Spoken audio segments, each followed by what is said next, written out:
शिरो मे राघवः पातु बालं दशरथात्मजः कौसल्येयो दृशो पातु विश्वामित्रप्रियश्रुति घ्राणं पातु भद्राता मुखं सौमित्रिवत्सलां जिह्वां विद्यादिः पातु कण्ठं भक्तवन्दिता स्कन्धो दिव्यायुधः पातु भुजौ भग्नेशकार्मुकः कलौ सीतापतिः पातु हृदयं जामदग्निजित मध्यं पातु धरद्वंसी नाभिं जाम्बवलाश्रया सुग्रीवेशकटी पातु शक्तिनी हनुमत्प्रभु ऊरुरघुत्तमः पातु रक्षकुलविनाशकृत जानुनी श्वेतकृत् पातु जङ्घे दशमुखान्तकः पादौ विभीषणः श्रीरः पातु रामोऽखिलं वपुः एतां रामदलोपेतां रक्षाय सुकृती भवेत् सचिरायु सुखी पुत्री विजयी विनयी भवेत्।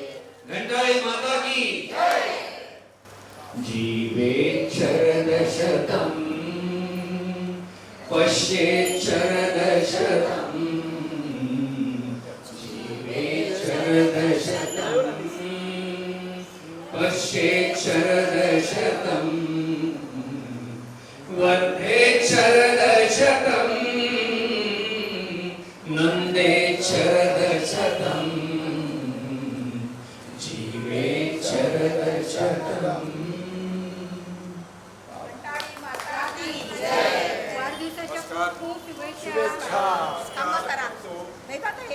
चौऱ्याऐंशी संपूर्ण 85व्या वर्षात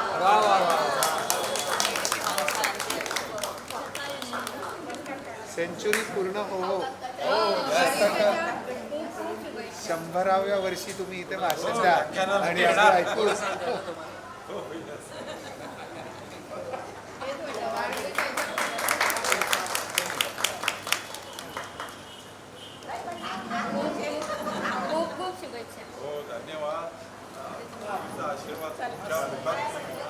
छान छान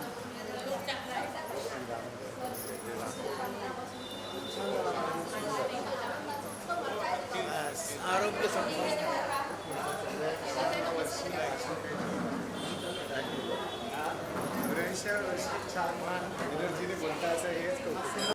नमस्कार. हिंदू जागृती न्यास आणि घंटाळी मंदिर संस्थांतर्फे मी तुम्हा सर्वांचं गंगा दशऱ्याच्या या पर्वामध्ये खूप मनापासून अगदी स्वागत करते. गंगा दशरा पर्व आपण चालू करू आता म्हणता म्हणता आपण मध्यावर येऊन पोचलेलो आहोत आणि गंगा दशऱ्याच्या निमित्ताने आपण एक व्याख्यानमाला आयोजित केलेली आहे. वैदिक ऋषी ते संत परंपरा एक अखंड ज्ञानयज्ञ आणि या शृंखलेच्या अंतर्गत आज आपण विषय घेतलेला आहे भगवान परशुराम.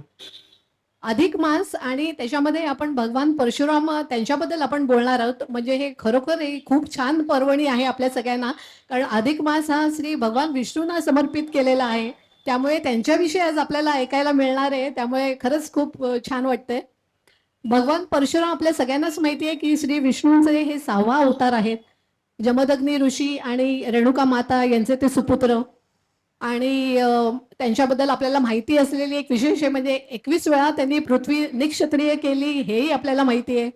त्याचबरोबर म्हणजे अशा अनेक त्यांच्याबद्दल आणि असे हे तेजस्वी जे भगवान परशुराम आहेत त्यांच्याबद्दल आज आपण विशेष जास्त अजून परिचय करून घेणार आहोत.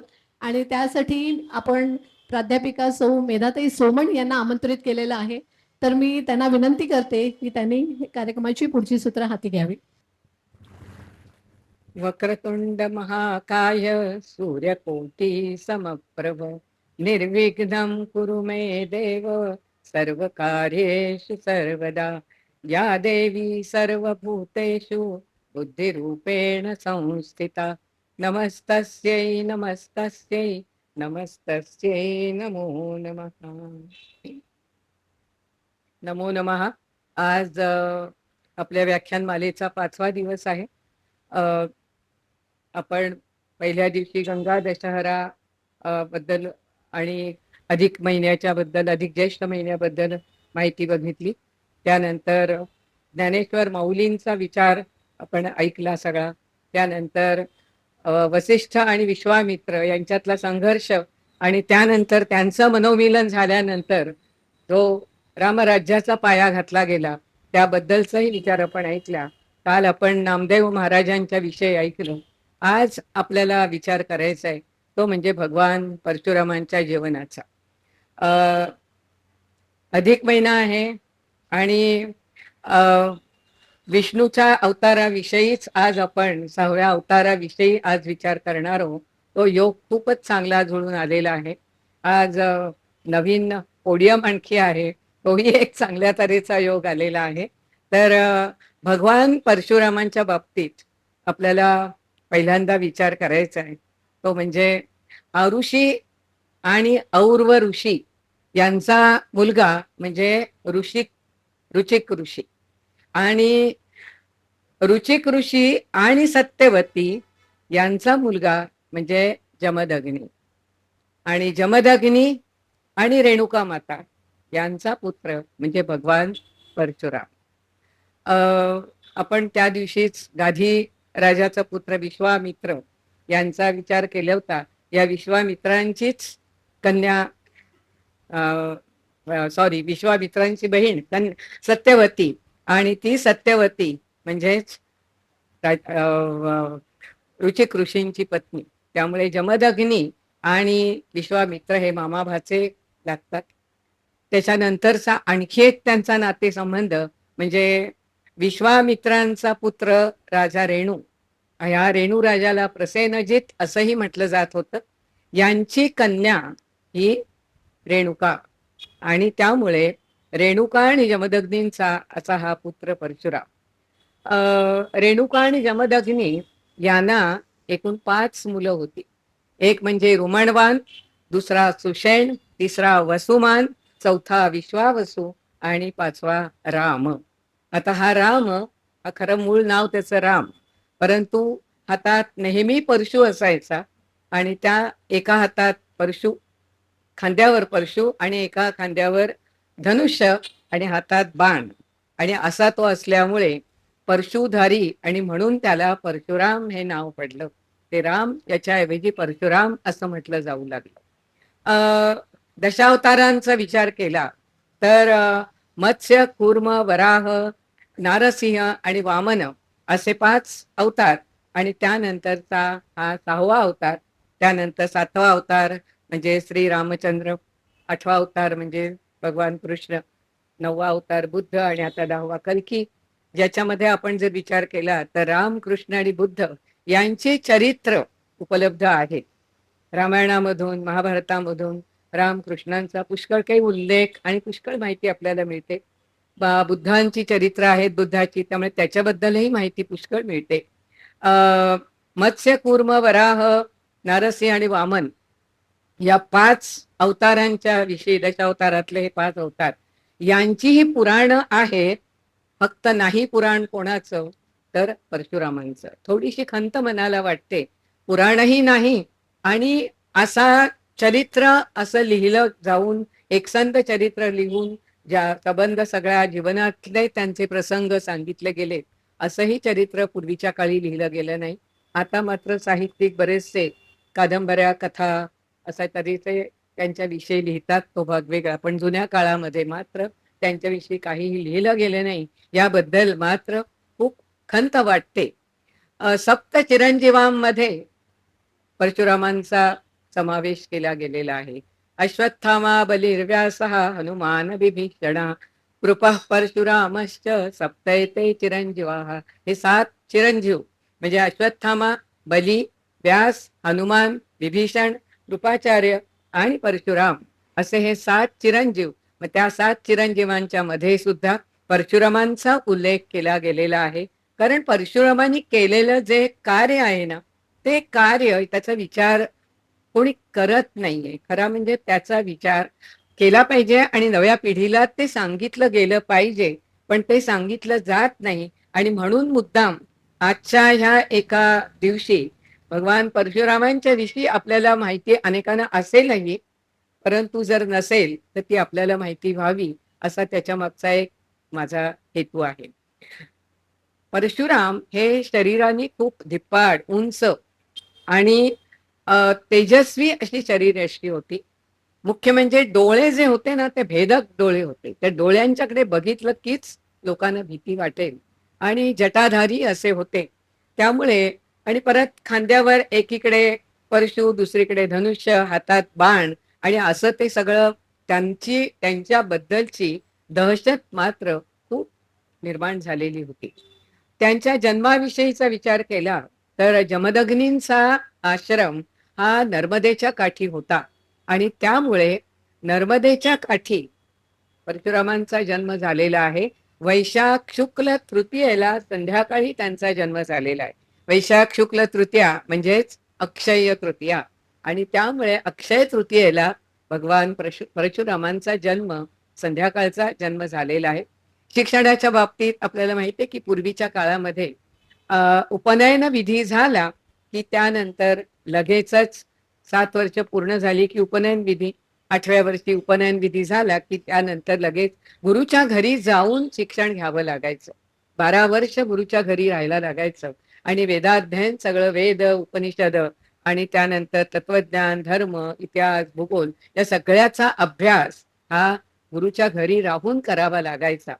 आणि परशुरामांना सुद्धा त्यावेळचे अत्यंत लोकांना आवडणारे, स्वभावाने अतिशय प्रेमळ असणारे असे कश्यप ऋषी, या कश्यप ऋषींच्या आश्रमामध्ये, त्यांचा शालिग्राम नावाचा आश्रम, तर त्या शालिग्राम आश्रमामध्ये परशुरामांना शिक्षण घेण्यासाठी पाठवलं गेलं.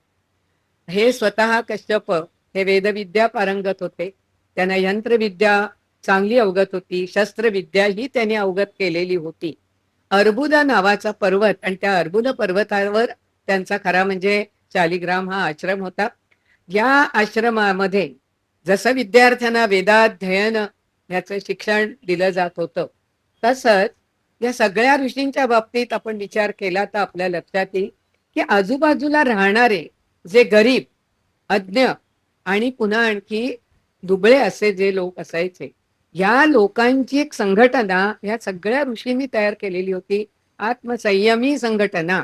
आणि मग यांना शिकवायचं काय, तर त्यांना सत्य कसं बोलावं, चारित्र्य म्हणजे काय, नीती म्हणजे काय, किंवा परस्परांना मदत करायची, परोपकार करणं, प्रेम एकमेकांच्यावर करणं, द्वेष मत्सर विसरून जाणं, अशा तऱ्हेने जीवन जगत असताना सदाचाराने जीवन, नीतीने जीवन कसं जगायचं त्याचं शिक्षण गोष्टी सांगत सांगत असं दिलं जायचं.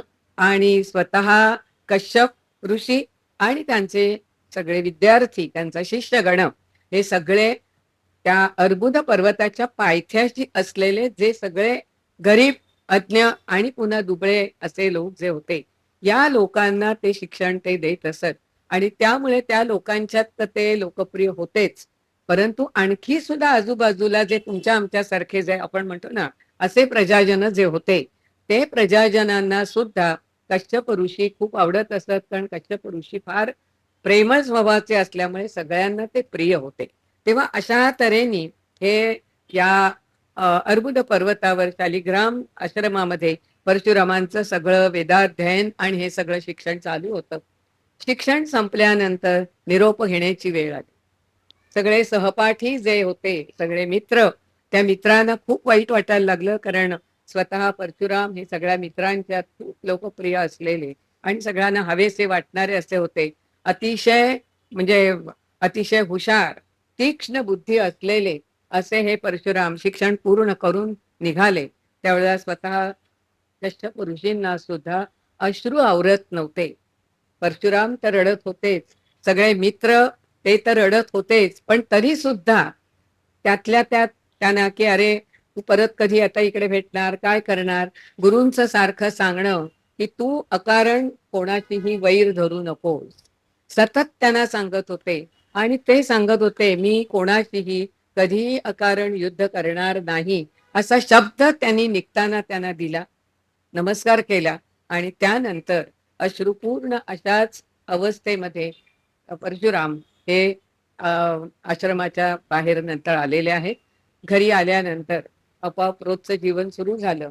पण तरी सुद्धा एक त्या काळात पद्धत होती, शिक्षण पूर्ण झाल्यानंतर जसं आता ट्रेनिंग दिलं जातं एकटे राहा, स्वावलंबी व्हा, तसं त्या वेळेला सुद्धा कुठेतरी वनात जायचं, 2 वर्ष तिथे राहायचं आणि स्वतः जीवन जगायचं. ते जगत असताना आजूबाजूच्या लोकांना जवळ करायचं, ती तपश्चर्या असायची, की त्यांची संघटना बांधणं, त्यांना शिकवणं, त्यांच्यात मिसळणं. तसं परशुराम सुद्धा अधेमध्ये जातच होते आणि तसे ते महेंद्र पर्वतावर जात असत. असे हे त्यावेळेला घरी अधेमध्ये असायचे, पुन्हा जायचे. आणि एक दिवस असं झालं की खरं म्हणजे तलावाकाठी पिण्याचं पाणी घेण्यासाठी म्हणून जावं लागायचं आणि रेणुका माता ते पाणी आणायला जात असे. ही रेणुका माता खरं म्हणजे एका राजघराण्यातली म्हणजे राजकन्या, पण तरी सुद्धा एका बुद्धिमान तेजस्वी अशा ऋषीशी तिने लग्न केलं होतं, म्हणजे जमदग्नी ऋषींशी. तेव्हा ह्या रेणुकेला सहजपणे ती पाणी आणायला गेली आणि त्या ठिकाणी चित्ररथ गंधर्व आपल्या सगळ्या बायकांसह तिथे जलक्रीडेला आलेला होता. ते सगळं दृश्य तिने बघितल्यानंतर तिला जरा गंमत वाटली. हे असं आश्रमातनं आणि ऋषींच्या आश्रमातनं असं दृश्य कधी बघायलाच मिळणार नाही. त्यामुळे ती त्या ठिकाणी ते त्यांची जी जलक्रीडा ती बघतच तिथे थांबली आणि घरी जाण्याचं भानच राहिलं नाही. घरी जायला उशीर झाला. भानावर आली तेव्हा अरे आपल्याला घरी जायला उशीर झालाय असं म्हणून पाणी घेतलं आणि भराभर घरी जायला निघाली. घरी गेली.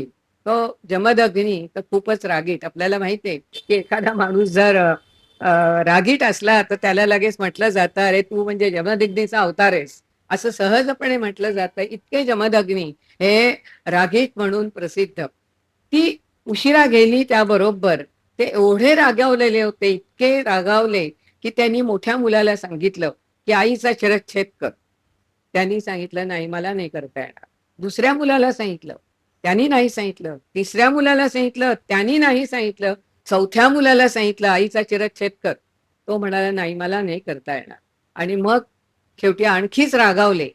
त्या चारही मुलांचा शिरच्छेद केला आणि त्यानंतर तितक्यात परशुराम आले आणि परशुराम आल्याबरोबर त्यांनी त्यांना सांगितलं की आईचा शिरच्छेद कर, आईने असा असा गुन्हा केलेला आहे. परशुराम पित्याची आज्ञा पाळणारे आणि त्यामुळे पित्राज्ञा झालेली आहे, ठीक आहे म्हणून त्यांनी आईचा शिरच्छेद केला. आता ही घरामध्ये दुःखद घटना घडलेली आणि त्यामुळे लगेच जमदग्नी तर मुलावर खुश. त्याला म्हणाले मी 2 वर तुला देतोय, ते 2 वर काय पाहिजे ते तू माग. त्यांनी पहिल्या वराने आईला आधी सावध करा हा वर मागितला. दुसऱ्या वरांनी सांगितलं माझे चारही भाऊ सावध झाले पाहिजेत आणि त्यामुळे पुन्हा सगळ्यांना जमदग्नी ऋषीने पुन्हा जिवंत केलं अशी दंतकथा आहे. आणि मग ते पुन्हा त्यांचा कोप थोडा शांत झाला. परंतु शिरच्छेद याचा अर्थ खरं म्हणजे प्राचीन संस्कृत वाङ्मयामध्ये प्राचीन संस्कृत वाङ्मयामध्ये असं प्रतिकात्मक भाषा बऱ्याच वेळेला वापरली जाते. म्हणजे आपल्याला अनसूया अत्री ऋषींची माहिती आहे, सती म्हणजे जी अगदी सती म्हणून प्रसिद्ध. तर तिची परीक्षा बघण्यासाठी ज्या वेळेला ब्रह्मा विष्णू महेश आले आणि तिला काही अशी एक अट घातली की आम्हाला जेवायचे पण विवस्त्र होऊन तू वाढलं पाहिजे, त्याबरोबर ठीक आहे वाढते मी असं म्हणाली आणि त्यांच्याशी आत्मज्ञानाच्या गप्पा मारायला लागले. आणि आत्मज्ञानाविषयी बोलायला लागल्यानंतर कपट भावनेने आलेले ते ब्रह्मा विष्णू महेश इतके निरागस झाले, इतके निरागस झाले की तीच संधी साधून तिने त्या तिघांनाही भरपूर जेवण वाढलं. ते जेवले आणि त्यानंतर आपण जेवलो कधी कधी काय काही त्यांना कळलंच नाही. इतके ते त्या आत्मज्ञानामध्ये असे एकदम तल्लीन होऊन गेलेले होते. मग इथे जे आहे की त्यांना बाळ केली, वर्णन जे येतं ते बाळ केली असं वर्णन येतं. ते बाळ म्हणजे छोटी बाळ असं नव्हे, तर त्यांची मन बाळांसारखी निरागस केली. तसंच या ठिकाणी शिरच्छेद केला म्हणजे अगदी शिर धडा वेगळं केलं असा त्याचा अर्थ नाहीये. प्रतिकात्मक भाषा संस्कृत वाङ्मयामध्ये जुन्या काळात पुष्कळ ठिकाणी आपल्याला वापरलेली दिसेल. शिरच्छेद करणं ह्याचा अर्थ त्या माणसाचा इतका काही अपमान करणं की त्याला पुन्हा समाजामध्ये वरमान करून वागण्याचा किंवा वावरणं सुद्धा लाजिरवाणं होतं. एखाद्या माणसाचा असा काही अपमान केला जातो की तो पुन्हा समाजामध्ये चार चौघांच्या मध्ये वरमान करून अगदी म्हणजे आत्मविश्वासाने बोलेल असं काही होत नाही. त्याला शिरच्छेद म्हणतात खरं म्हणजे. आणि असा शिरच्छेद म्हणजे मृत्यू समानच तो असतो खरा म्हणजे. आणि कृष्णाने भारतीय युद्धाच्या वेळेला अशी एक संधी साधली, त्याने एक डाव टाकला होता. कारण युधिष्ठिर कदाचित आता या पुढच्या दिवसामध्ये कदाचित युधिष्ठिराला मृत्यू येतोय की काय भारतीय युद्धाची म्हणजे कौरव पांडव युद्धाच्या वेळेला. तेव्हा त्यांनी पण एक डाव असा टाकला की अर्जुन आणि धर्मराज युधिष्ठिर यांचं काहीतरी भांडण होईल आणि असं काहीतरी प्रसंग निर्माण केला. आणि अर्जुन खरं म्हणजे एवढा लहान भाऊ युधिष्ठिराला मानणारा, पण त्या दिवशी युधिष्ठिराचं आणि त्याचं कडाक्याचं भांडण आणि अर्जुन युधिष्ठिराला इतकं अदवा तदवा बोलला आणि कृष्ण एका बाजूला उभा राहून सगळं ते अगदी मिस्किलपणे हसत ते बघत होता. पण त्याचं समाधान झालं, कारण हे शिरच्छेद होणं म्हणजे एका परीने तो मृत्यू. आणि त्यामुळे आता पुढच्या युद्धात जे पुढचे काही दिवस आहेत त्याच्यात युधिष्ठिर हा सही सलामत चांगला राहणारे हा आनंद हा कृष्णाला त्यावेळेला झालेला होता. त्यामुळे आईचा आणि मुलांचा जो म्हणजे रेणुका मातेचा आणि या 4 भावंडांचा शिरच्छेद केला असं जे आपल्याला इतिहासात म्हणजे किंवा वाङ्मयात कुठे आपल्याला सांगितलं जातं, तो शिरच्छेद म्हणजे या प्रकाराने आहे की ज्यामध्ये त्या शिर हे धडा वेगळं केलं जात नाही, अतिशय म्हणजे अपमानकारक बोललं जात असतं. तर असं हे रेणुकेच्या बाबतीत आणि त्या मुलांच्या बाबतीत झालं. पण एक तो प्रसंग असा की त्यामुळे जमदग्नी मात्र थोडेसे शांत झाले, की जे अगदी कोपिष्ट असे होते ते मात्र त्या प्रसंगाने थोडे शांत झाले. त्यानंतर परत असंच सगळे दिवस चालू असताना नर्मदेच्या काठी जमदग्नींचा आश्रम आणि नर्मदेच्या काठी थोडा आणखी उत्तरेच्या बाजूला त्यावेळचा सम्राट कार्तवीर्य, कृतवीर्य याचा तो पुत्र, कृतवीर्य हाही अतिशय म्हणजे पराक्रमी होता. त्याच्यापेक्षाही त्याचा मुलगा कार्तवीर्य हा आणखी पराक्रमी आणि त्यामुळे त्याला सहस्त्रबाहू असंही म्हणत, सहस्रार्जुन असंही म्हणत. त्यामुळे कार्तवीर्य सहस्रार्जुन अचानकपणे जमदग्नींच्या आश्रमात आला. आपण त्या दिवशी विश्वामित्रांचं उदाहरण बघितलं, जे की सगळे तुम्ही जवळजवळ होतातच म्हणजे. तर विश्वामित्र सुद्धा असेच वसिष्ठांच्या आश्रमात अचानकपणे दुपारी आलेले होते. तसाच हा सुद्धा कार्तवीर्य सहस्रार्जुन जमदग्नींच्या आश्रमात आला. अर्थात नेहमीची पद्धत आहे आपली भारतीय पद्धती अशी आहे की अतिथी देवो भव, आलेल्या पाहुण्याचं स्वागत करायचं. त्यामुळे सैन्यानिशी आणि सगळ्या लवाजमा घेऊन आलेल्या या कार्तवीर्य सहस्रार्जुनचं जमदग्नींनी खूप छान रीतीने स्वागत केलं. जेवणाची वेळे जेवून जा, त्यामुळे जेवायला आग्रह केला. आणि पुन्हा तेच की आजूबाजूचे जे सगळे लोक होते त्यांनीही अशीच आत्मसंयमी संघटना जमदग्नींनी सुद्धा निर्माण केलेली होती. आणि त्यामुळे स्वयंपाक करायचंय म्हटल्यानंतर एवढे लोक आलेत, भराभर आजूबाजूचे लोक सगळे मदतीला आले आणि उत्तमपैकी सुग्रास जेवण तयार केलं. आलेल्या कार्तवीर्य सहस्रार्जुनाच्या सगळ्या लोकांना जेवायला वाढलं. आणि त्याला आश्चर्य, अरे हे कोणी केलं, हे कसं केलं, इतक्याला थोड्या वेळामध्ये हे सगळं कसं शक्य झालं. काही गडबड नाही, गोंधळ नाही, धावपळ नाही. आणि आपल्यासारख्यांच्याकडे कोणी माणसं आली की आपली केवढी धावपळ. इतकी माणसं यायचे 10 माणसं तरी सुद्धा धावपळ, आणि इतकी माणसं तिथे येऊन सुद्धा काही नाही. आणि त्यामुळे विचारल्यावर हा हे ना कामधेनूंनी केलं, हे ना कामधेनूंनी केलं. कुठे कामधेनू, मग ती कामधेनू आहे कुठे ती बघितल्यानंतर त्यांना लगेच मोह पडला की अरे मी एक राजा, खरं म्हणजे राजाच्याकडे अशी कामधेनू पाहिजे, या ऋषींना कामधेनूची काय गरज आहे. आणि त्यामुळे कार्तवीर्याने आग्रह केला की मला ती कामधेनू द्या, तुम्हाला पाहिजे ते मी देतो. आणि मग जमदग्नींनी सांगितलं नाही, मला ती देणगी म्हणून मिळालेली आहे, मी ती तुम्हाला देऊ शकत नाही. जे वसिष्ठांनी विश्वामित्रांना उत्तर दिलं होतं की मी देऊ शकणार नाही, तेच जमदग्नींनी सुद्धा कार्तवीर्याला सांगितलं. आणि कार्तवीर्य ऐके नाही, शेवटी सैनिकांना खुणा केल्या आणि सैनिक ती कामधेनू ओढायला लागले. इकडे जे कोणी शिष्ट गण होते त्यांना मारायला लागले. त्याबरोबर आजूबाजूला असलेला सगळा समाज पुन्हा या जमदग्नींच्या मदतीला धावून आला.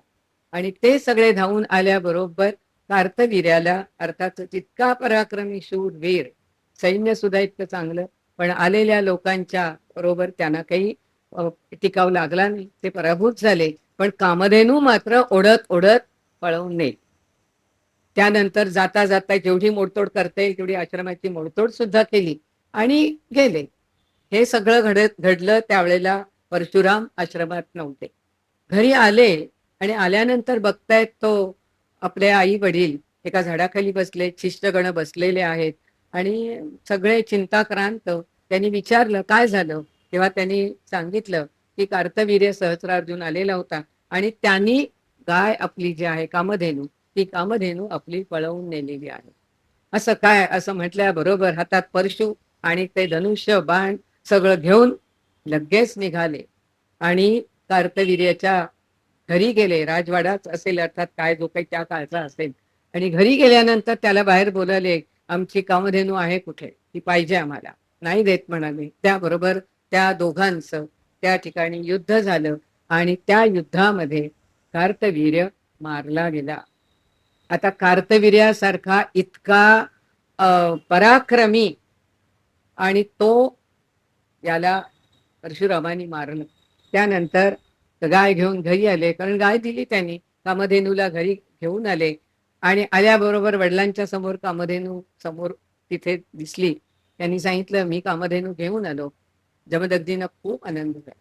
जमदग्नींनी सांगितलं वा म्हणे, छान राम, तू खूप चांगलं काम केलंयस आणि त्यामुळे आता परत आपल्या आश्रमाला पुन्हा चांगले दिवस येतील. आर्थिक थोडस जे स्थैर्य जे मिळतं ते मिळेल. त्यानंतर पुढे म्हणाला, मी कार्तवीर्याला सुद्धा ठार मारलं. त्याबरोबर ते एकदम चमकले. कार्तवीर्याला मारलंस? हो. राम, हे तू बरोबर नाही केलंस. वैरानी वैर वाढत जातं, ते शमत नाही. कार्तवीर्य हा अनेकांचं पोषण करणारा आहे, त्यामुळे त्याला मारणं योग्य नाही. तू त्यांना मारलंस, प्रायश्चित्त घे. आत्ताच्या आत्ता घरातनं निघून जा आणि महेंद्र पर्वतावर जा. ते प्रायश्चित्त आहे, ते प्रायश्चित्त घे आणि त्यानंतर घरी ये. एक जबाबदार असा ऋषी, एक त्याच वेळेला एक शिस्तप्रिय असा पिता आपल्या मुलाला हे सांगतो आहे. बघा त्या काळामधलं वातावरण मला नेहमीच असं अनेक जण मला विचारतात की तुम्ही आत्ता हे इतकं सगळं 21वे युग आणि हे सगळं ऋषींचं कशाला करताय अभ्यास, त्याच्यापेक्षा आत्ताच जे आहे ते वाचा, त्याचा काहीतरी अभ्यास करा. परंतु या ऋषींच्या जीवनाचा अभ्यास करताना जाणवतं की जी शिस्त, ती शिस्त पाळलीच पाहिजे. पिता म्हणून त्यांनी त्याला आज्ञा केली की तू जा, हे प्रायश्चित्त घे. हा गुन्हा आहे खरं म्हणजे, त्याला मारलंच आहे आणि त्यामुळे तू घरातनं निघून जा. आजकालचे वडील काय करतात, मला नेहमीच हा प्रश्न पडतो. आपल्या हातात सत्ता असते, आपल्या हातात पैसा असतो, आपल्या हातात प्रतिष्ठा असते, अधिकार असतात आणि मग त्या बळावर आपली मुलं काय करतात याकडे वडिलांचं आईचं लक्ष नसतं. अनेक उदाहरणं तुम्ही ऐकलेली आहेत की नव्या कोऱ्या गाड्या घेतात, पार्टीला म्हणून रात्री जायचं, मध्यरात्री परत यायचं आणि इतक्या वेगात गाड्या न्यायच्या की आजूबाजूला रस्त्यावर कोणी स्कूटर चालवतंय, कोणी गाडी दुसरी नेतोय, कोणी चालत जातोय. अरे अनेक माणसं चिरडतायत, पण धुंदी इतकी असते, ती तारुण्याची धुंदी, पैशाची धुंदी, सत्तेचा माज, अधिकार, प्रतिष्ठा, आणि त्यामुळे असं हे घडतं. आता घडल्यानंतर तरी आपल्या मुलाला शिक्षा करायची नाही. आमचा मुलगा नाही सहो ड्रायव्हिंग करतच नव्हता, दुसराच कोणीतरी असेल, म्हणजे मग त्या बिचाऱ्या ड्रायव्हरवर आळ घ्यायचा नाही. तर आमच्या मुलांनी केलंच नाही. घडलेले आहेत. पुण्याला घडला नाही 2 वर्षापूर्वी, पोरशे गाडी घेऊन मुलगा बाहेर गेलाय आणि मोठं कितीतरी मोठ्या प्रकाराने, म्हणजे खरं म्हणजे लोकांनी आरडाओरडा करायला पाहिजे, पण जनता सुद्धा अशी भीती की नाही बाबा यांच्या विरोधात कसं बोलायचं. म्हणजे असे प्रकार आपल्याकडे घडतात आत्ता. हे का अभ्यासायचं, तर आपल्या मनामध्ये असलेला जर का पैशाचा उन्माद, प्रतिष्ठेचा उन्माद, सत्तेचा, अधिकाराचा जर तो माज असेल तर तो नाहीसा झाला पाहिजे. आपल्या मनात तो असला की आपल्या पुढच्या पिढ्यांच्या मध्ये तो येतोच. हे ऋषींचं जीवन किंवा संतांचा जीवनाचा अभ्यास कशासाठी करायचा, तर समाजाच्या कल्याणासाठी ते कसं काम करत होते आणि सामाजिक भान ह्या लोकांना कसं होतं तो विचार आपल्याला या सगळ्या ऋषींच्या आणि संतांच्या जीवनामधून आपल्याला करायचे. दशहरा जे गंगा दशहरा म्हणताना मी 10 असे सांगितले होते. खरं म्हणजे भगवद्गीतेच्या 16व्या अध्यायात दैवी संपत्ती आणि आसुरी संपत्ती आहेत. अनेक लोक गीतेचा अभ्यास करणारे असतील. दैवी संपत्तीच्या बाबतीतले 4च श्लोक आहेत हो, आणि बाकीचे सगळे श्लोक आहेत ते सगळे श्लोक कसले आहेत? आसुरी संपत्ती. किती आसुरी संपत्ती म्हणजे दुर्गुण, म्हणजे आपल्यामध्ये दुर्गुण किती आहेत? असंख्य असंख्य दुर्गुण. आणि 4 श्लोक आहेत तेवढेच फक्त गुणांचं वर्णन जे आहे ते एवढंच आहे. त्यामुळे हे जे सगळे आपल्यामधले दुर्गुण, म्हणून फक्त 10 दुर्गुणांची यादी आपण त्या दिवशी वाचली केली आपण, आणि ते 10 दुर्गुण आपण काढून टाकायचे ठरवले. त्यातला एखादा जो दुर्गुण अहंभाव असेल तर अहंभाव म्हणा, किंवा कसलीच जाण बेफिकिरी, तर हे दुर्गुण आपल्यामधले निघून जावेत.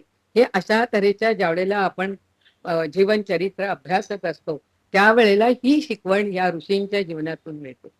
म्हणजे हा परशुराम 2 वर्ष त्यानंतर पश्चात म्हणजे प्रायश्चित्त घेण्यासाठी त्या महेंद्र पर्वतावर राहत होता, आणि त्या ठिकाणी राहून तपश्चर्या, अर्थात तपश्चर्या म्हणजे फक्त तपाचरण केले असं नव्हे, ध्यान करतोय आणि जपजाप करतोय असं नव्हे, आजूबाजूच्या लोकांना शिकवणं, आपलं आचरण शुद्ध करणं, नवीन नवीन काहीतरी शिकणं, नवीन वाचणं, हे सगळं या तपश्चर्येमध्ये केलं जात असतं. आता हा प्रायश्चित्त घ्यायला बाहेर गेलेला आहे हे सगळ्या लोकांना माहिती झालं होतं, आणि त्यामुळे कार्तवीर्य सहस्त्रार्जुनचे पुत्र हे रागावलेले होते, आणि त्यामुळे त्यांनी बरोबर संधी साधली की आश्रमामध्ये परशुराम नाही.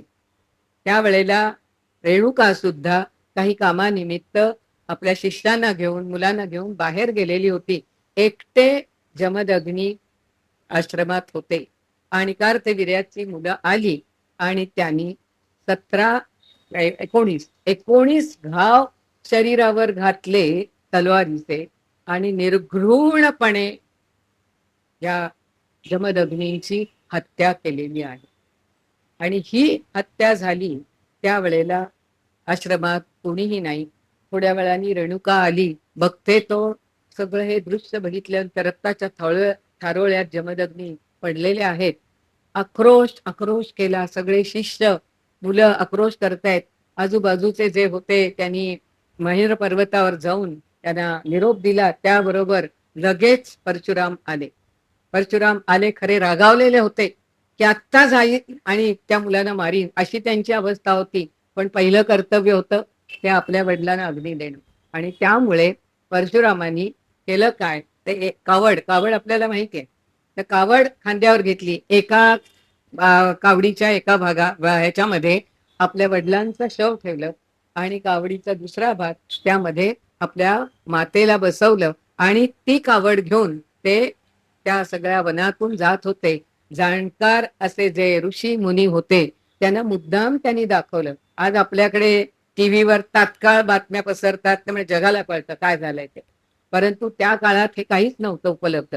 त्यामुळे काय घडलं हे सांगायला स्वतः जावं लागायचं, किंवा कोणी आला तर करायचं. आणि त्यामुळे यांनी स्वतः जाऊन जिथे जिथे ऋषी मुनी राहत होते किंवा एकत्र काही जमलेले असतील अशा ठिकाणी जाऊन ऋषी मुनींना हे दाखवलं. आणि कार्तवीर्याच्या मुलांनी हे काय कृत्य केलेलं आहे की तो मारणारच, म्हणजे परशुराम तर त्यानंतर मारणारच होता, पण परशुरामाला बदनाम केलं जात होतं तो असं करतो म्हणून त्यांनी सगळ्या लोकांना दाखवलं. शेवटी ऋषी मुनींनी त्याला सांगितलं की आता जास्त काळ इकडे तिकडे करू नको, माहूर गडावर जा आणि वडिलांना अग्नी दे. आणि त्याप्रमाणे माहूर गडावर गेला आणि जमदग्नींना त्यांनी तिथे अग्नी दिलेला आहे. आणि त्याच वेळेला रेणुका माता ही सुद्धा तिथे सती गेलेली आहे. माहूर गडावर गेल्यानंतर कदाचित कोणी गेलं असेल तर बघितलं असेल की जमदग्नींची समाधी जशी आहे तशीच सतीची समाधी सुद्धा रेणुका मातेची आहे. रेणुका मातेच्या बाबतीत आपल्याला लक्षात येईल की रेणुका माता ही एका राजाची मुलगी, त्यामुळे ती राजाची मुलगी म्हणून वीरकन्या आहे. रेणू राजाचीच मुलगी, ती जमदग्नींची पत्नी, त्यामुळे ती वीर पत्नी आहे. आणि परशुरामांची माता म्हणून ती वीरमाता आहे. आणि त्यामुळे अशा या आदरणीय अशा रेणुका मातेचं अजूनही आपण ती आदरणीय पूजनीय म्हणून तिचं नेहमीच स्तवन पूजन केलं जात असतं. तर अशी ही रेणुका माता जमदग्नी यांचं सगळं क्रियाकर्म जे काही त्याला म्हणजे करायचं होतं ते सगळं केलं.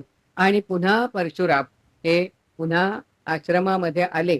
आणि आश्रमात आल्यानंतर पहिलं काय केलं असेल तर वडिलांची ज्या कार्तवीर्याच्या मुलांनी जो हत्या केलेली होती ते त्याच्या तिथे गेले. आणि ते जेवढे त्याचे मुलगे होते त्या कार्तवीर्याच्या मुलांना त्यांनी त्यांच्या घरी जाऊन त्यांची हत्या केलेली आहे.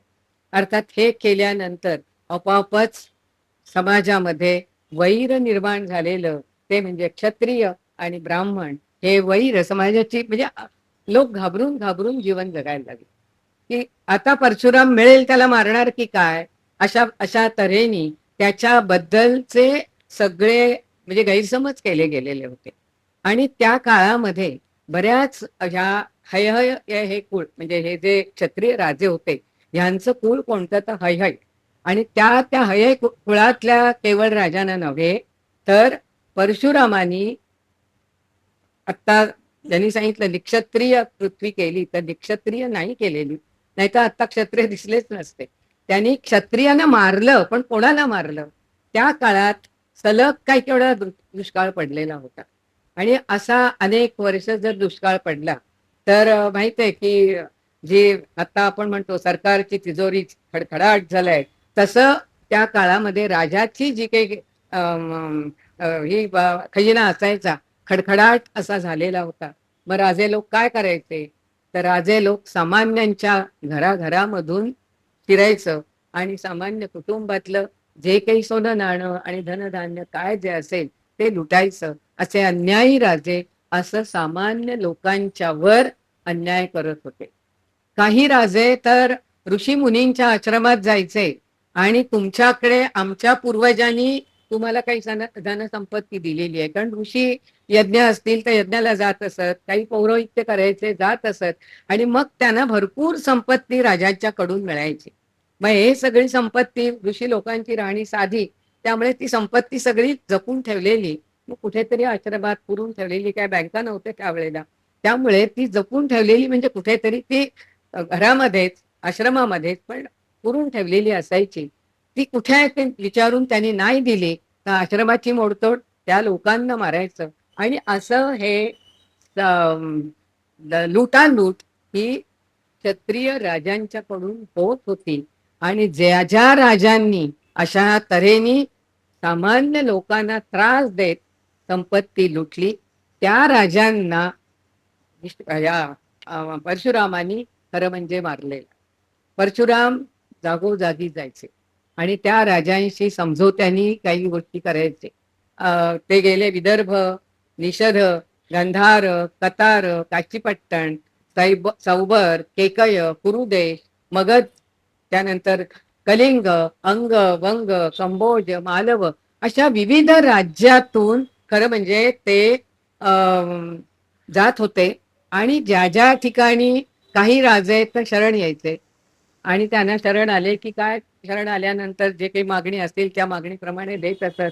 आणि ते त्यांना शिस्तीत ह्या तऱ्हेने तुम्ही वागलं पाहिजे, सामान्य लोकांना प्रजाजनांना तुम्ही या तऱ्हेने सन्मानाने जर वागवणार असलात तर नाही तर तुमची हत्या, अशा तऱ्हेने हे परशुराम त्यांच्याशी काही वेळेला सामोपचारांनी काही वेळेला थोडासा धाक दाखवून आणि अशा तऱ्हेने त्यांच्याकडून सगळ्या तऱ्हेने योग्य तऱ्हेने त्यांच्याकडे वागणं होईल असं त्यांना सांगत असत.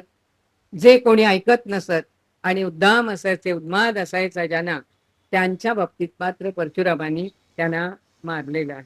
आणि अशा तऱ्हेने त्यांनी जे काही मनाशी ठरवलं होतं त्याप्रमाणे त्यांनी पुष्कळ अशा राजांचा निपात केला.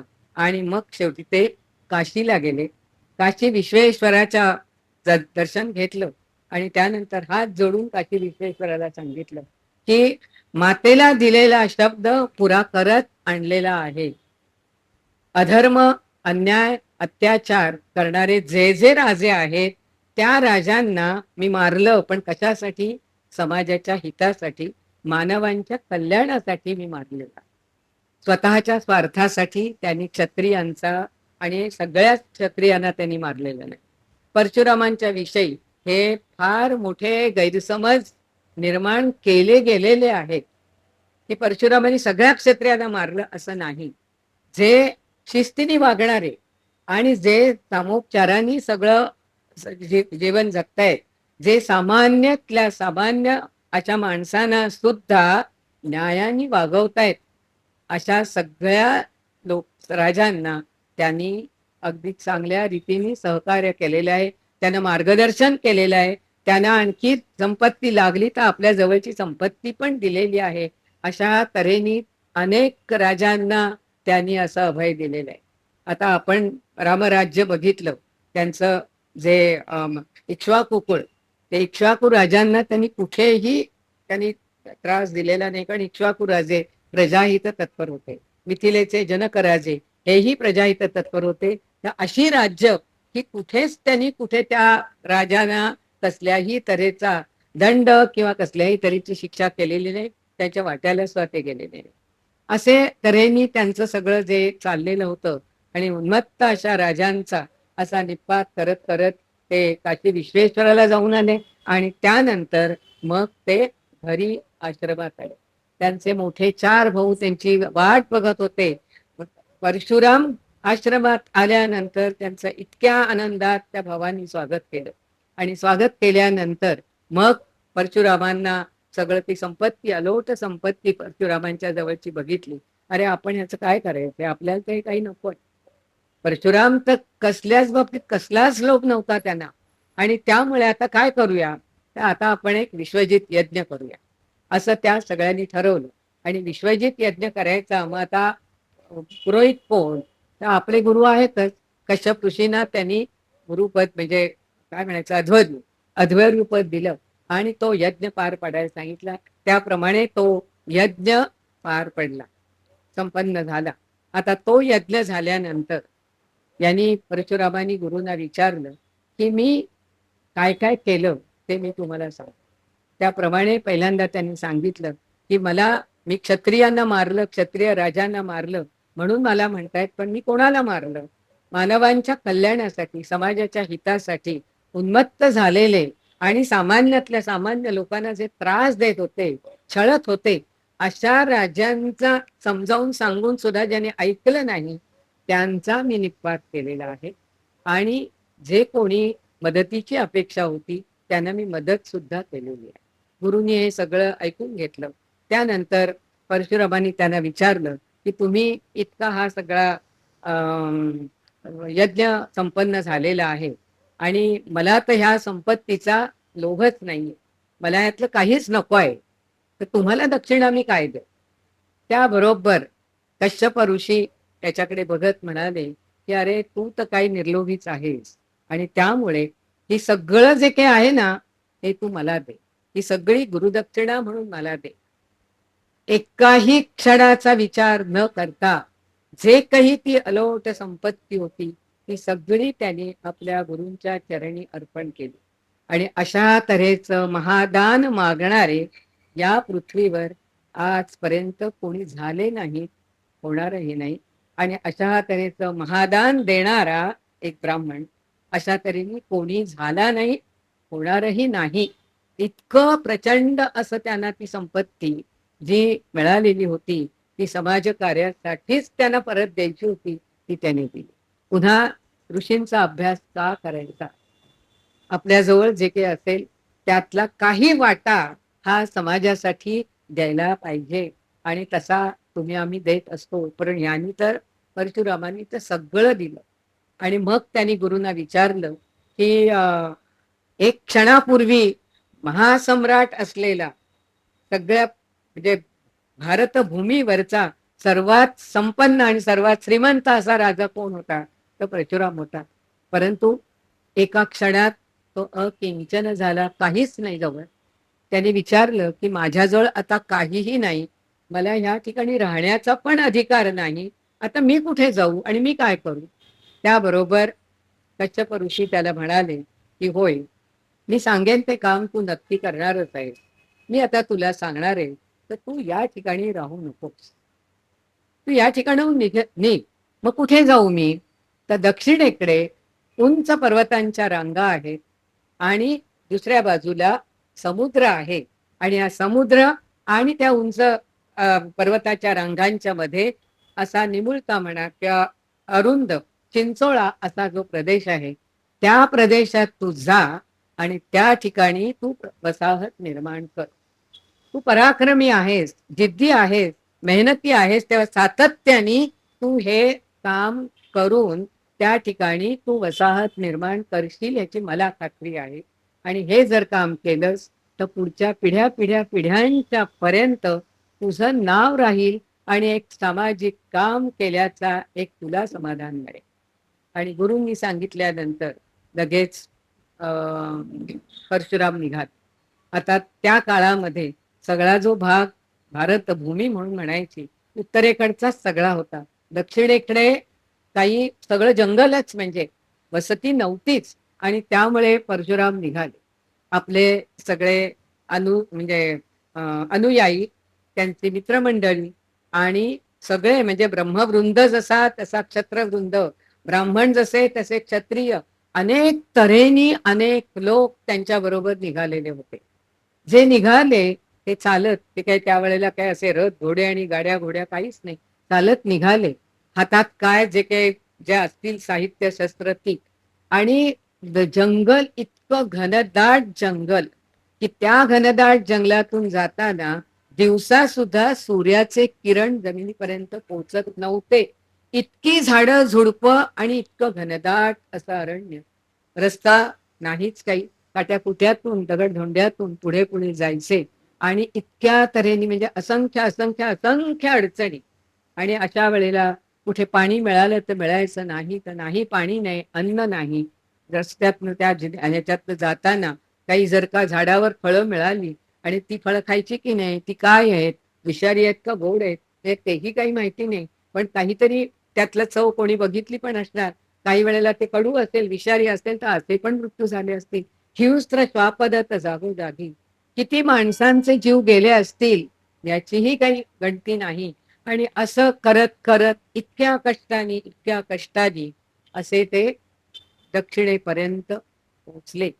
जेव्हा त्यांना ती समुद्राचा आवाज आला, पर्वतरांगा दिसल्या, तेव्हा इतका सगळ्यांना आनंद झाला. अरे, ज्या भूमीमध्ये यायचं होतं त्या भूमीमध्ये आपण आलेलो. आणि ती भूमी त्या ठिकाणी गेल्यानंतर सगळे पोचले तिथे.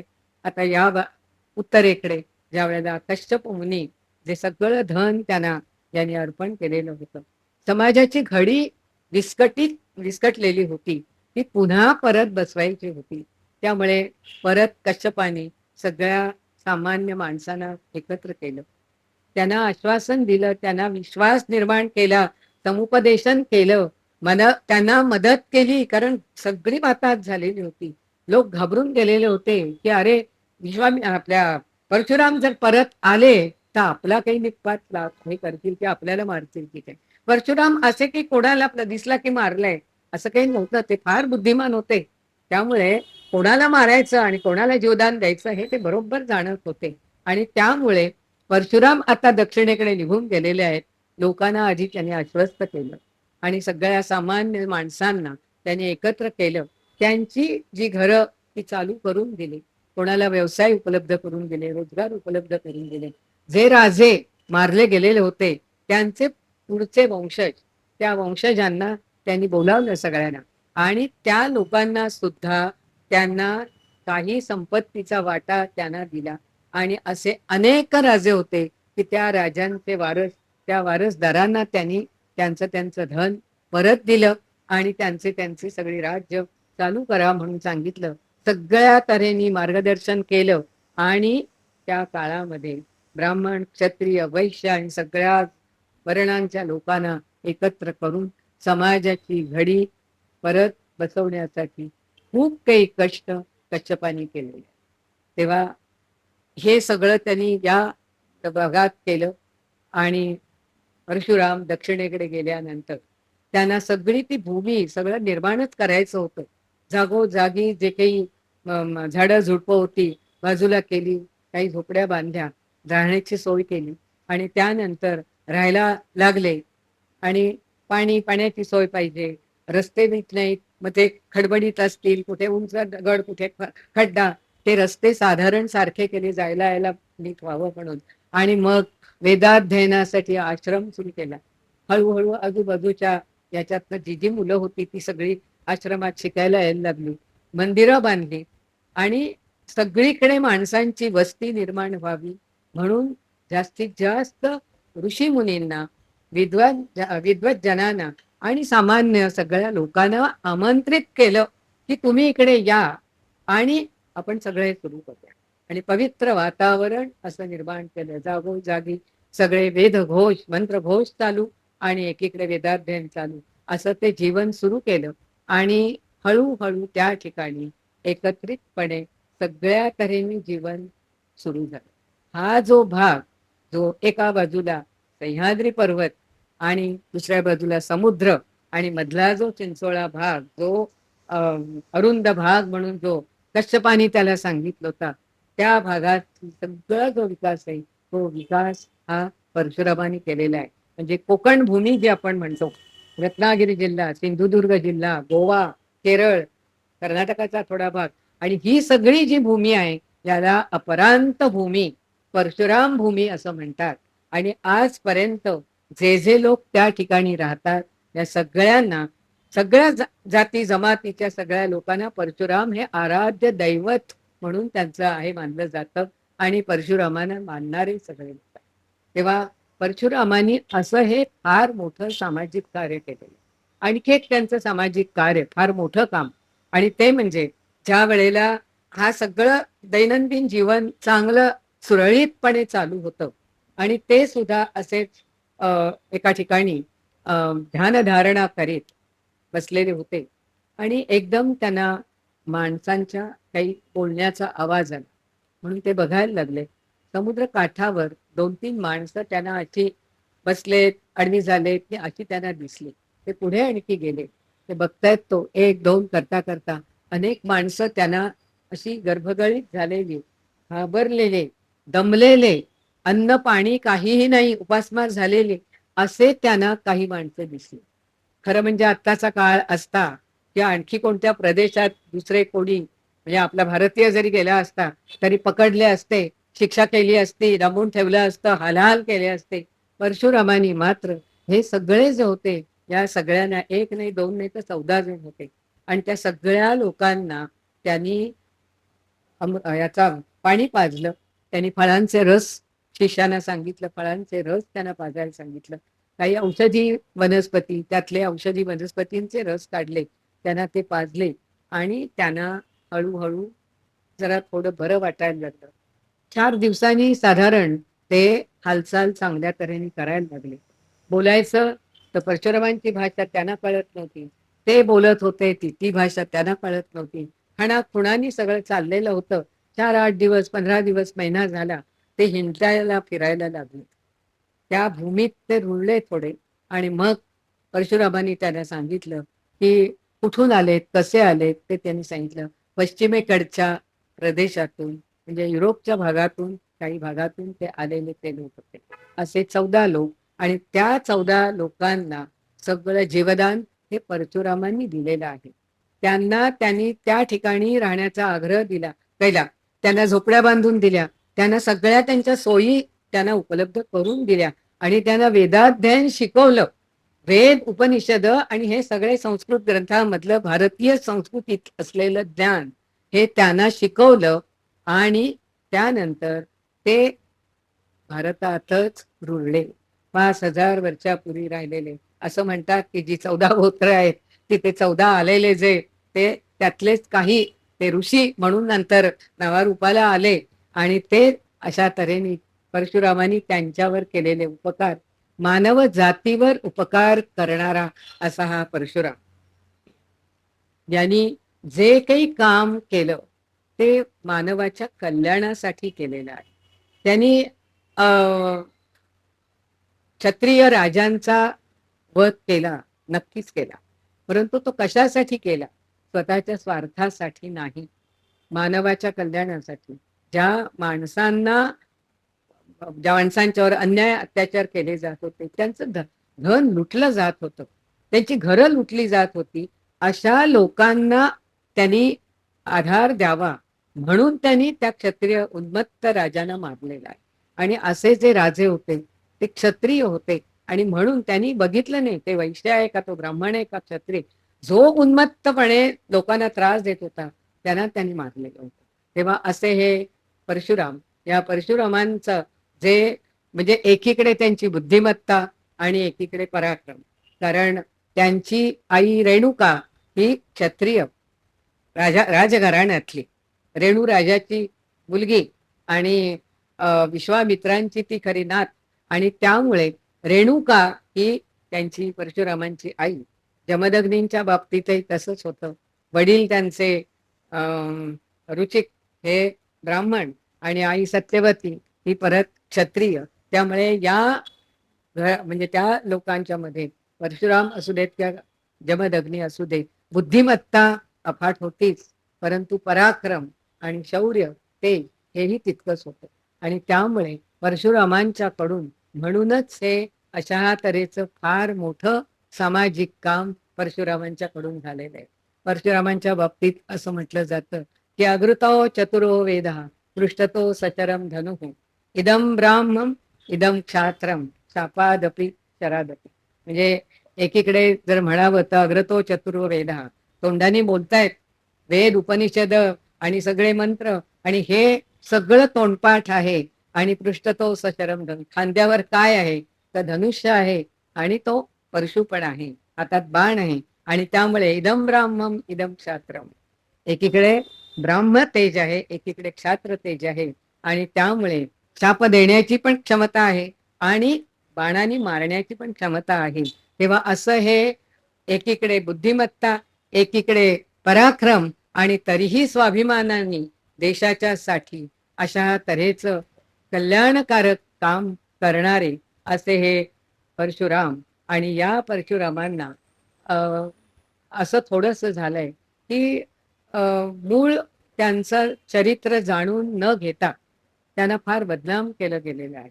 की परशुराम म्हटलं की त्यांनी क्षत्रियांना नायनाट केला, तर क्षत्रियांचा नायनाट केलेला नाही. त्यांनी कोणाला मारलं तर उन्मत्त लोकांना मारलेलं आहे आणि सामान्यांचं कल्याण केलेलं आहे. आणि त्यामुळे आपण भगवान परशुरामांना वंदन करूया, आणि अशाच तऱ्हेने आपल्यामधले जे काही दुर्गुण असतील ते दुर्गुण, उन्मत्तपणा असेल, अहंभाव असेल, काही असेल तर ते सगळं काढून टाकूया. आळस असेल तर तो आळसही काढून टाकूया. दशहरा म्हटलंय आपण, गंगा दशहरा, तेव्हा गंगा दशहरामध्ये आपल्याला 10 दोष, कमीत कमी 10 दोष आहेत भरपूर, पण ते निदान 10 दोष तरी आपल्याला आपले काढून टाकायचे. आणि म्हणून अशा तऱ्हेची ही चरित्र गायन म्हणा, चरित्र जाणून घेण्याचं हे आपण अशी व्याख्यानमाला या ठिकाणी आयोजित केलेली आहे. उद्या एकनाथ महाराजांचं चरित्र सोमण सर सांगणार आहेत, आणि परवाच्या दिवशी आपल्याला योगेश्वर याज्ञवल्क्य आणि समर्थ रामदास स्वामी असा जरा थोडासा मोठा विषय आहे, पण तरी सुद्धा आपण एका तासात शक्यतो आवरण्याचा प्रयत्न तेव्हाही करणार आहोत. आत्ताच्या जसे आपण मोठ्या संख्येने या ठिकाणी येत आहात, तसेच अगदी सांगतेपर्यंत आपण याल अशी अपेक्षा आहे. मला आपल्याविषयीची खूप कृतज्ञता मला व्यक्त करावीशी वाटते की अशी अडलेली वेळ आहे की धड जेवूनही येता येत नाही, आणि गेल्यावर जेवायला उशीर होतो. अनेक जण तर इतक्या लांबून येतात आणि तरी जाता येता रिक्षा मिळत नाही, पण तरीही अतिशय म्हणजे तळमळ असते मनामध्ये की हे सगळं जाणून घ्यायचं, आणि त्यासाठी आपण इतक्या संख्येने येत आहात. तेव्हा अशीच ज्ञानाची आस आपल्याला असू दे, आणि अशाच तऱ्हेचे अनेक ज्ञानयज्ञ आपल्या या घंटाळी संस्थांतर्फे होऊ देत अशी ही इच्छा व्यक्त करते, आणि या ठिकाणी माझ्या शब्दांना विराम देते. धन्यवाद. वैदिक ऋषी ते संत परंपरा या अंतर्गत आज आपण भगवान परशुराम हा विषय घेतला, तो एक प्रकारे बरंच झालं. कारण मेधाताईंनी आपल्याला भगवान परशुरामाच्या जीवनाबद्दल एवढी रंजक माहिती सांगितली. नाहीतर आपल्याला फक्त ती 21 वेळा पृथ्वी निक्षत्रिय केली वगैरे माहिती होतं, पण त्याच्याबद्दलचं त्यांची जी वर्षानुवर्ष डोक्यात जी गैरसमजूत होती आपली, ती त्यांनी इतकं छान प्रकारे हे केलेली, त्याचं निराकरण केलेले आहे की आपल्याला डोक्यात एक कायम होतं की यांनी सगळ्या क्षत्रियांचा निपात केला, निक्षत्रिय केली पृथ्वी. पण तसं नाही. त्यांनी जो मुद्दा सांगितला तो अगदी बरोबर होतो की जे राजे उन्मत्त होते, अन्यायी होते, किंवा जे साध्या भोळ्या समाजाला जे त्रास देत होते, अशा क्षत्रिय राजांनाच त्यांनी बिमोड केलेला आहे. मानवाच्या कल्याणासाठी आणि समाजाच्या हितासाठीच त्यांनी हे पाऊल उचललेलं होतं. तर खरंच म्हणजे हे भगवान परशुरामांचं हे चरित्र खूपच प्रेरणादायी आहे. म्हणजे एकीकडे प्रचंड बुद्धिमान, तसेच ते प्रखर पराक्रमी पण होते. पण जसं त्या म्हणाले, मेधाताई म्हणाले तसं की आपले भगवान परशुराम जरी 6वा अवतार जरी असले भगवान विष्णूचे, तरी सुद्धा त्यांच्याबद्दल खूप कमी ग्रंथसंपदा उपलब्ध आहेत. त्यामुळे अशा प्रकारच्या कार्यक्रमामुळे आम्हालाही आमच्या ज्ञानात खूप भर पडली आहे आणि त्यांनी ती खूप रंजकपणे आणि सोप्या पद्धतीने आम्हाला करून सांगितलेली आहे. त्याबद्दल त्यांचे खूप मनापासून आभार. आणि इथे सगळे जे श्रोते आलेले आहेत, म्हणजे आपला जो गंगाधेश्वराचा कार्यक्रम सुरू झाला तेव्हापासून ते नियमितपणे येत आहेत, तर त्यांचंही मी मनापासून आभार मानते.